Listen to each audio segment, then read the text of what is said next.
Un liderazgo santo. El apóstol Pablo le escribe esta carta a un joven discípulo llamado Timoteo, quien estaba a cargo de lo que es la iglesia de Éfeso. Éfeso era una ciudad muy caótica, llena de idolatría, filosofías falsas y sobre todo había una decadencia moral total. En medio de ese caos, la iglesia corría el riesgo de asimilarse hacia esa cultura. ¿Y cuál fue la estrategia que Pablo utiliza para purificar la iglesia? Es fácil, establecer un liderazgo que sea santo. Pablo sabía que el agua fluye de arriba hacia abajo. Si la fuente, en este caso el liderazgo, estaba contaminada, toda la congregación bebería de ese veneno. Hoy abrimos 1 de Timoteo 3, no como un manual de derechos humanos, sino como un espejo que es divino. Veremos que los requisitos de Dios para liderar no tienen nada que ver con el carisma, el éxito financiero o la elocuencia, sino con la transformación profunda del corazón. Hablaré de 3 puntos indispensables en esta serie. Y el primero es la santa ambición, el peso del llamado. El púlpito no es un pedestal donde los hombres suben para brillar. Es un altar donde los siervos suben para morir a sí mismos. En Marcos capítulo 10, versos 42 al 44 dice: sabéis que los que son tenidos por gobernantes de las naciones se enseñorean de ellas, pero no será así entre vosotros, sino que el que quiera hacerse grande entre vosotros será vuestro servidor.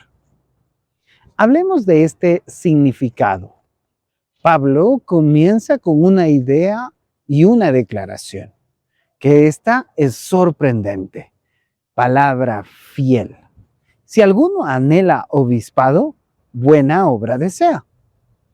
Aquí se usa en el griego original y Pablo usa 2 verbos distintos para el deseo. La palabra anhela significa estirarse hacia adelante, alcanzar algo con esfuerzo.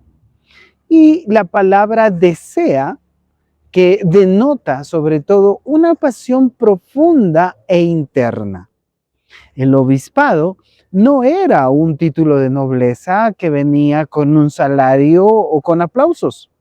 En el siglo I, ser supervisor de la iglesia significaba ser el primero en la lista de ejecución del Imperio Romano. Básicamente, podemos entender que Pablo está diciendo que si alguien se estira con pasión para tomar la responsabilidad de liderar y sufrir por la iglesia, está deseando una obra hermosa. Ahora, ¿cuál sería nuestra aplicación sobre esto? En nuestra cultura actual, la ambición suele ser vista con egoísmo. En un mundo secular, el líder es el que está en la cima de la pirámide y todos le sirven. Pero la metodología bíblica interviene en esa pirámide. Tener la ambición de liderar en una casa de Dios no es pecado, siempre y cuando el motor de esa ambición sea el amor por las ovejas y no el amor por un estatus. Dios está purificando a su pueblo, levantando líderes que no buscan títulos para alimentar su ego, sino toallas para lavar los pies de sus hermanos. En 1 de Pedro capítulo 5 versos 2 y 3, la escritura dice: pastoreen el rebaño de Dios entre ustedes, no por obligación, sino voluntariamente, no teniendo señorío sobre los que han sido confiados, sino demostrando ser ejemplos del rebaño. Piensa en esto.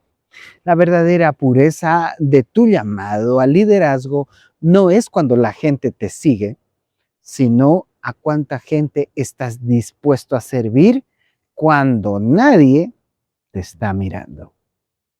Número 2 es el requisito que es innegociable: el carácter sobre el carisma. El talento puede llevarte rápidamente a la cima de la montaña, pero solo un carácter forjado en la presencia de Dios evitará que te despeñes al llegar.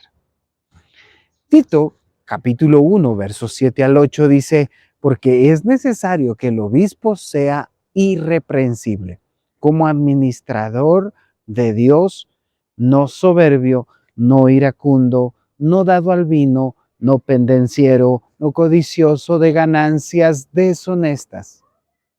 Fíjate, hay un significado que tenemos que ver. Cuando Pablo despliega esta lista de requisitos para liderar, sobre todo aquella que habla de la supervisión, usa una palabra sombría que cubre todo lo demás: irreprensible. En el griego podemos ver que el término legal, podemos ver que significa que no tiene de dónde ser arrojado. No significa perfección sin pecado. Significa que su vida es tan transparente que un acusador no encuentra un asa o un mango de dónde agarrarla para arrastrar su reputación. Observemos la lista. Esta lista contiene muchas cosas, como marido de una sola mujer, sobrio, prudente, decoroso, hospedador, no dado al vino, no pendenciero, no avaro. De los 15 requisitos menciona 14. De los 15 requisitos mencionados, 14 tienen que ver que exclusivamente están enlazados con el carácter moral y con lo relacional. Solo uno, apto para enseñar, tiene que ver con la habilidad técnica. ¿Cuál es la aplicación entonces de esto? La iglesia moderna ha invertido mucho en esta lista bíblica. Hoy contratamos líderes por su carisma, por su capacidad de oratoria o su éxito empresarial, y esperamos que su carácter se desarrolle después. Pablo dice: no, el carácter es el cimiento, la habilidad es el techo. Además, Pablo pone el campo de prueba muy bien definido: el hogar, que gobierne bien su casa. Pues el que no sabe gobernar a su propia casa, ¿cómo cuidará de la iglesia de Dios? El hogar es el laboratorio del liderazgo santo. Tú no eres el líder que eres en la plataforma del domingo. Tú eres el líder que eres con tu cónyuge y con tus hijos el martes por la tarde. El pueblo purificado exige a sus líderes que sean lo mismo en el público que en lo secreto. El Salmo 101, verso 2 dice: tendré cuidado de llevar una vida intachable. Andaré con integridad de corazón dentro de mi propia casa. No te dejes deslumbrar por el fuego de un ministerio público. Si el hogar de ese líder no está caliente con las brasas de su propiedad privada. Piénsalo bien. Y número 3, para terminar, hablaré del propósito del liderazgo: defender el burlarte de la verdad. La iglesia no es un club social destinado a entretener a los santos. Es la embajada del cielo en la tierra, la cual está comisionada para sostener la única verdad que te puede salvar en este mundo. En 1 de Pedro capítulo 2, verso 5 dice: ustedes son las piedras vivas con las cuales Dios edifica su templo espiritual. Además, son sacerdotes santos.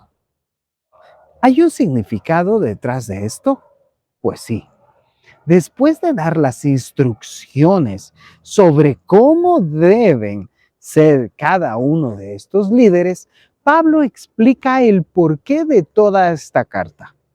Leemos en el versículo 15 que dice, para que, si tardó, sepan cómo deben conducirte en la casa de Dios, que es la iglesia del Dios viviente, columna y baluarte de la verdad.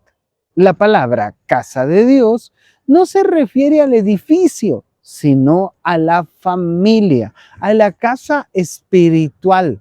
Y luego de estas dos metáforas arquitectónicas y poderosas, necesitamos entender que columna y baluarte son fundamentos.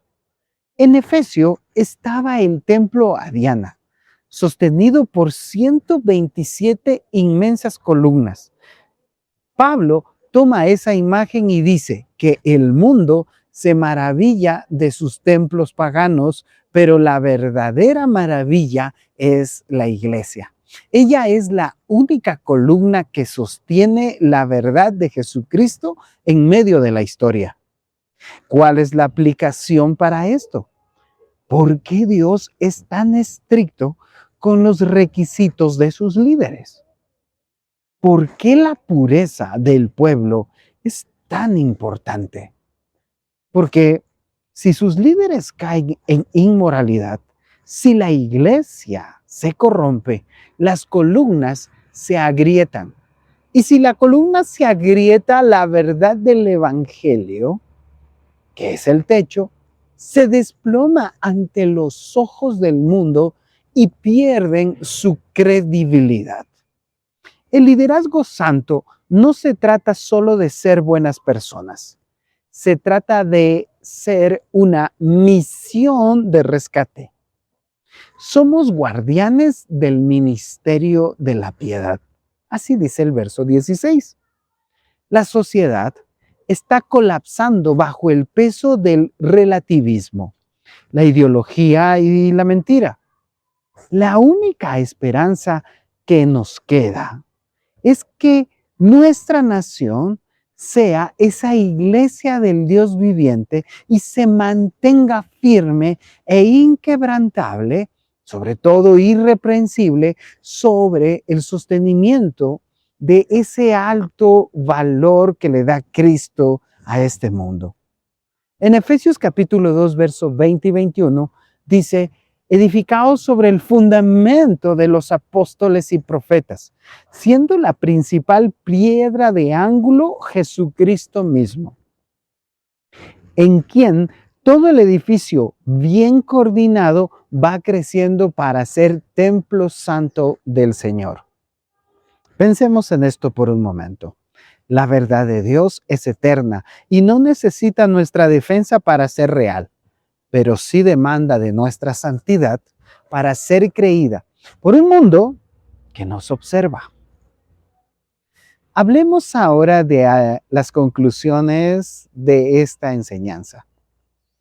Queridos amigos, hemos iniciado esta serie que se llama Un pueblo purificado, yendo directamente a la raíz del liderazgo.